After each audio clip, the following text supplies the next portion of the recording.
हमने देखी बात निराली, भाई गोरे बहनें काली।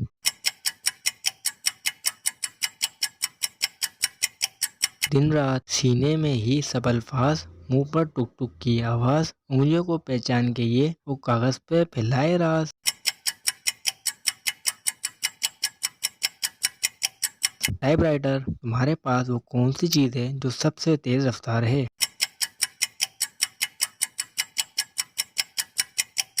ख्याल, 3 हुर्फों को मेरा नाम, खाने के आया मैं काम, उल्टा सीधा एक समा, ना मैं लड्डू ना मैं पान।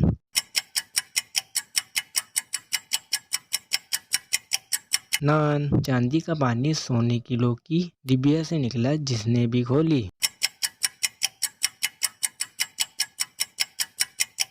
अंडा, आया नवाब गया नवाब, खिड़की खोल कर दिया।